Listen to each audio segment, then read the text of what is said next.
5 seconds. Start. Sir, this is a very simple measure.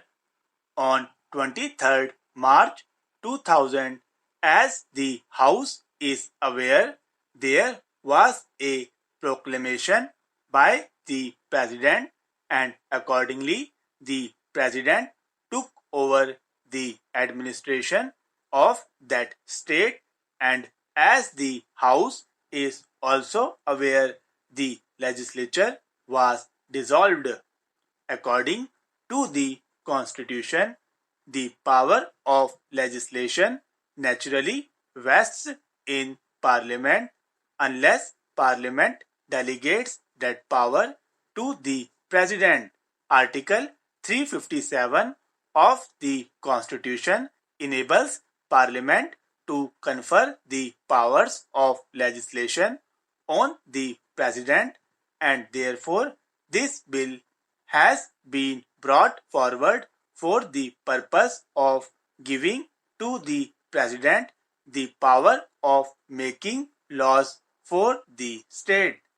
It has been found necessary that this power should be conferred on the President because there has been considerable congestion of work before both the houses of Parliament, while so far as the work of legislation before the Kerala legislature was concerned, there was very heavy work there. In fact, as many as 23 bills were pending before the Kerala legislature when it was dissolved. I may point out to the House that there were as many as 16 official bills and 7 non-official bills.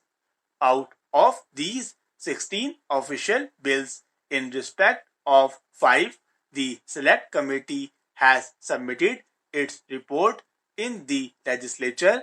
In respect of 9 bills, the matter was pending with the Select Committee, and the remaining 2 bills had been taken up for consideration, but before they became law, the legislature was dissolved.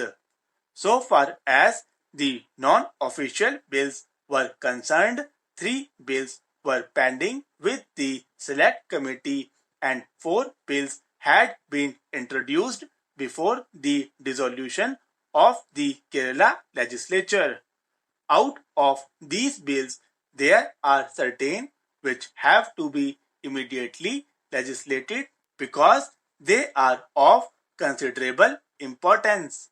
We have received advice that so far as 2 bills are concerned, they are of a very urgent nature, and they are the Kerala Irrigation Bill and the Kerala State Aid to Industries Amendment Bill. Both of these have to be attended to immediately.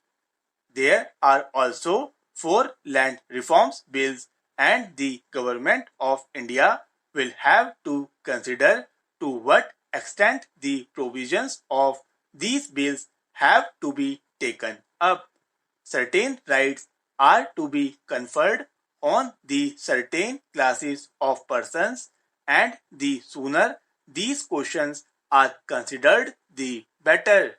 As I already stated, there has been congestion or over-congestion of work before both the houses of Parliament, and when this bill was drafted, 2 important considerations were taken into account.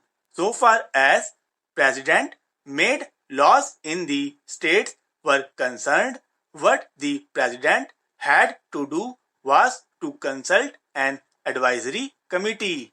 So far as this committee was concerned, originally the idea that the members ought to be 10 from the other house and 5 from this house, but it was found that honorable members from Kerala were much more than this number. It was also felt advisable that on this advisory committee there ought to be members from other parts of India as well as those members who would take interest in matters relating to legislation in Kerala.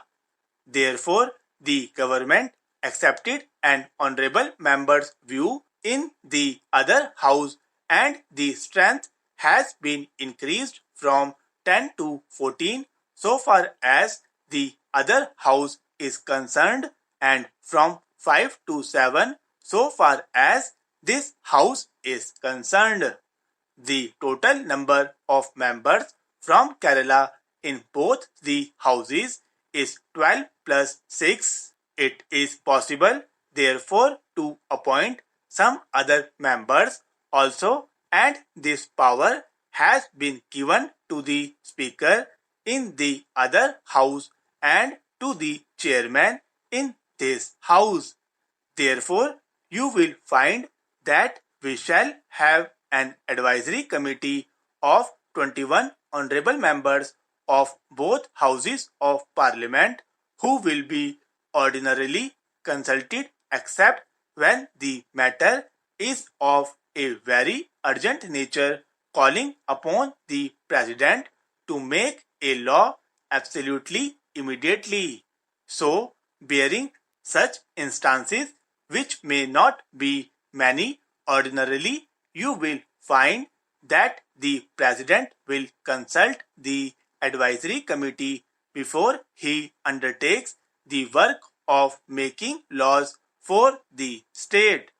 This is one safeguard according to which the wishes of the honorable members on this committee will be taken into account. Secondly, there is another safeguard that has been introduced. After the president has made the laws, copies of such enactments will have to be placed on the table of both the houses of parliament and thereafter it would be open to the parliament to consider them and suggest any amendments. If, for example, one house suggests certain amendments and then those amendments are accepted by the other house, then naturally it is incumbent on the president to issue another ordinance accepting the modifications or the amendments suggested jointly by both houses of parliament together. Thus, you will find that though the president is to be armed with legislative powers, these safeguards have been purposely introduced.